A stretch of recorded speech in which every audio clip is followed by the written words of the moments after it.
Arthur Dwyer was 75 years old, living alone in a quiet apartment overlooking the river. His wife had passed a decade ago, and his children had long since moved to other states. He filled his days with reading, gardening, and volunteering at the library. Still, nights were quiet, too quiet. He'd never spoken to anyone about it, but Arthur, like many people his age, still had urges, still felt the pull of intimacy, of connection. Masturbation was never something he felt ashamed of. It had been part of his life since he was a young man. But now, in older age, he sometimes wondered, is this wrong? Is something wrong with me? One evening, during a routine checkup, he nervously brought it up with his doctor, a woman in her 40s with a kind but clinical demeanor. "I hope this isn't too awkward," he began.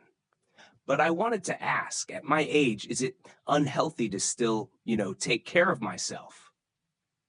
The doctor smiled gently. "Arthur, I'm glad you asked. Honestly, I wish more people did." She leaned forward. "If you're old and you masturbate, I'm sorry to tell you this. You've been lied to. There's nothing wrong with it. In fact, it can be a sign of health. Physical, emotional, even cognitive." Arthur blinked. "Really?" "Yes," she said. "There's this false idea that aging shuts off intimacy. But our bodies don't just stop feeling.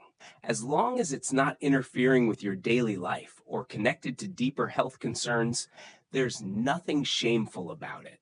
It's normal. It can even help with sleep, stress, and circulation." He sat back in his chair, relieved but still a little embarrassed. "So all those voices that say it's undignified at my age, they're wrong," she said. "What's undignified is pretending older adults aren't whole people, with feelings, desires, and the right to feel pleasure."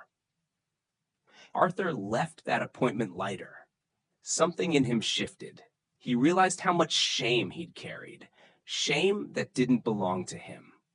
Later that week at his senior book club, a friend jokingly mentioned how none of us think about that stuff anymore.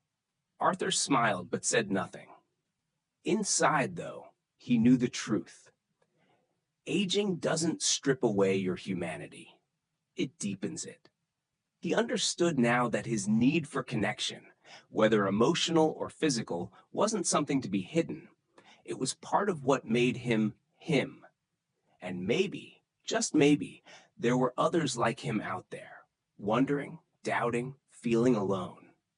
If they were listening, he'd want them to know. Don't be ashamed of being alive.